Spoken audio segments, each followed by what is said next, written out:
Hello everyone, welcome to my channel Hungrybaaz. শীতকাল মানেই তো বিভিন্ন ধরনের সবজি, আর তার মধ্যে যদি হয় এই ডেজার্ট রেসিপি, তাহলে তো আর কোনো কথাই থাকে না। আজ তোমাদের সাথে শেয়ার করতে চলেছি গাজরের হালুয়া রেসিপি। ভিডিওটি স্কিপ না করে পুরোটি দেখো, আশা করছি তোমাদের ভালো লাগবে।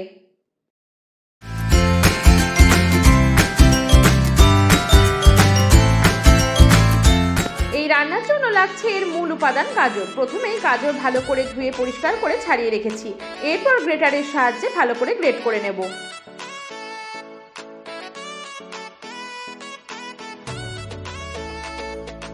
গাজর গ্রেট করে নেওয়া হয়ে গেলে এর জন্য লাগছে কাঠবাদাম, খোয়া ক্ষীর, কিশমিশ, গুঁড়ো দুধ, চিনি, এছাড়া লাগছে লিকুইড দুধ ও ঘি। প্রথমে কাঠবাদাম সরু সরু করে কেটে নিয়েছি। এরপর কড়াইতে দিয়ে দিলাম 3 থেকে 4 চামচ পরিমাণ ঘি। ঘি ভালো করে গরম করে নিতে হবে। ভালো করে ঘি গরম হয়ে গেলে গ্রেট করে রাখা গাজর ঘিয়ের সাথে ভালো করে ভাজা ভাজা করে নেব। গ্যাসের ফ্লেম কিন্তু মিডিয়ামেই রেখেছি। 3 থেকে 4 মিনিট সময় ধরে এইভাবে ক্রমাগত নাড়াচাড়া করে গাজর ভালো করে ভেজে নিতে হবে। অন্যদিকে আমি বসিয়ে দিয়েছি লিকুইড দুধ। দুধটাকে বেশ কিছুক্ষণ ধরে জাল দিয়ে ঘন করে নেব। এইভাবে 3-4 মিনিট নাড়াচাড়া করার পর দিয়ে দিচ্ছি চাল দিয়ে নেওয়া দুধ। দুধ ও গাজর ভালো করে মিশিয়ে নেওয়ার পর লো টু মিডিয়াম ফ্লেমে 5 থেকে 6 মিনিট সময় ধরে এইভাবে ক্রমাগত নাড়াচাড়া করে নিচ্ছি, যাতে গাজর খুব ভালোভাবে সিদ্ধ হয়ে যেতে পারে।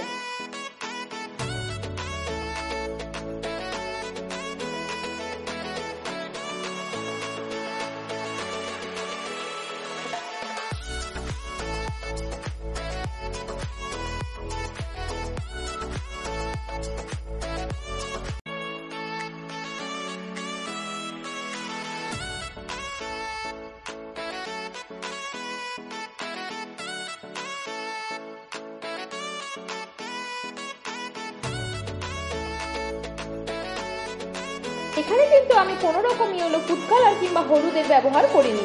নর্মালি কিন্তু গাজরের সাথে দুধের কালার মিশে এই কালার এসেছে। এইভাবে বেশ কিছুক্ষণ ফুটিয়ে নেওয়ার পর দিয়ে দিলাম পরিমাণ অনুযায়ী চিনি। আবার ভালো করে সবকিছুকে মিশিয়ে দিচ্ছি।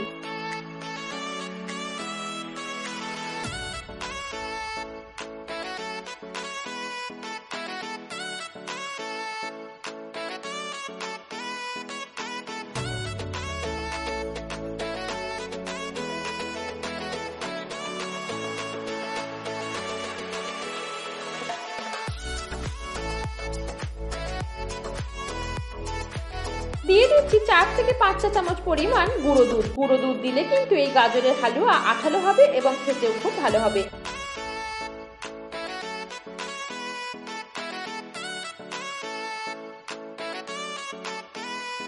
এইভাবে বেশ কিছুক্ষণ ফুটিয়ে নেওয়ার পর গাজর সিদ্ধ হয়ে গিয়ে দুধ মোটামুটি ঘন হয়ে গেলে দিয়ে দিচ্ছি কিশমিশ। দিয়ে দিলাম কুচিয়ে নেওয়া কাঠবাদাম। আবার সবকিছুকে ভালো করে নাড়াচাড়া করে নিচ্ছি।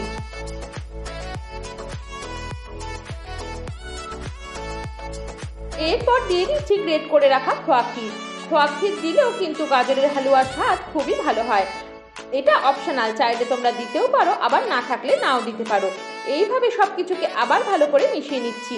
গ্যাসের ফ্লেম কিন্তু কন্টিনিউয়াসলি লো টু মিডিয়াম ফ্লেমেই রেখেছি। ভালো করে সবকিছু মিশিয়ে নিয়ে দুধ মোটামুটি ঘন হয়ে এলেই তৈরি আমাদের সুস্বাদু গাজরের হালুয়া।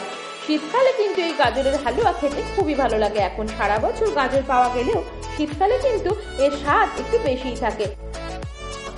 যে কোনো অনুষ্ঠানে ডেজার্ট আইটেম হিসেবে কিংবা সন্ধ্যের টিফিনেও কিন্তু এটা অনায়াসেই সহজে বানিয়ে ফেলতে পারো। এইভাবে একবার অবশ্যই গাজরের হালুয়া বাড়িতে বানিয়ে খেয়ে দেখো, আর জানিও তোমাদের কেমন লাগলো।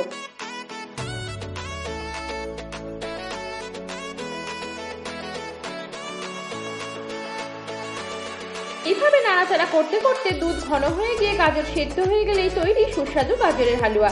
ওপর থেকে নামানোর আগে ছড়িয়ে দিচ্ছি সামান্য খোয়া ক্ষীর।